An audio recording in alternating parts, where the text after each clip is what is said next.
Alright you guys, so I'm making an amendment to my last video. As you guys know, the last video I did was about rebuilding a Tolomatic cylinder, and I actually found a step that makes the rebuilding process a little bit easier, and it also saves you on material because you don't have to use the thin metal shim.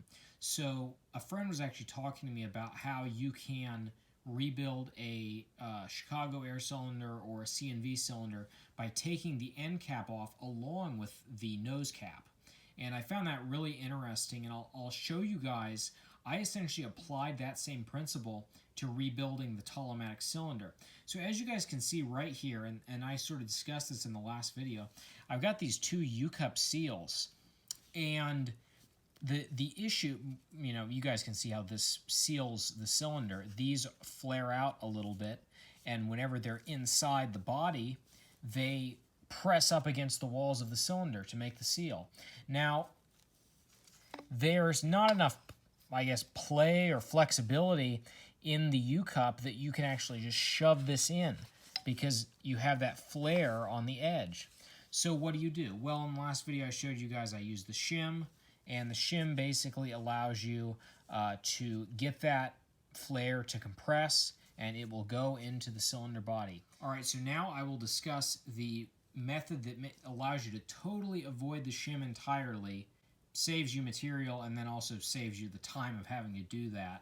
So basically the way it works is, as you guys can see right now, yep, I've got these two U-cups on. It's not going in, but I have this side loosened, so I'm going to take this off.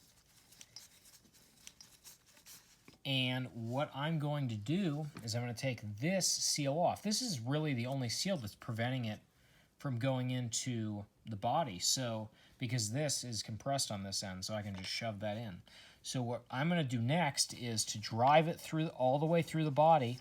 I'm just going to, I don't have to tighten this on. I can just sort of thread it on just a little bit. And all I'm going to do is push this through. And you can see now it's going through, and what I'm going to do is I'm just going to push this all the way through the body until it's through the other end.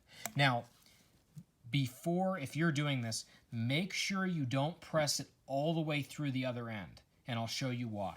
Alright, so we're on the other end, and you want to be very careful and make sure not to pull this all the way out, because this next step is very important. So you're going to pull this out just to where the center of that metal piece is just right out here. And you want to make sure you don't pull it out any farther, because if you pull it out, as you guys remember, it's flared on this end. Right now, that U-cup is in there, and it is compressed. But the minute, if I were to pull this out any farther and the U-cup were to come out, the flare would be on that one end, so I wouldn't be able to shove it back in. But we have it in just enough to where what we can do is we can loosen this end.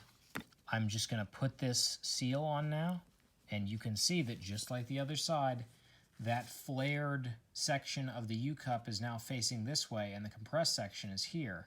So I will have no problem just putting this on now, tightening this. Of course, off camera, I will tighten this in a vise, but just to show you guys the basic idea, I'll just tighten this a little bit, and then what I'll do is I'll press that in. And so, as you guys can see, I just avoided the shim entirely and also saved myself some time, because you have to cut the shim, you have to put it in there.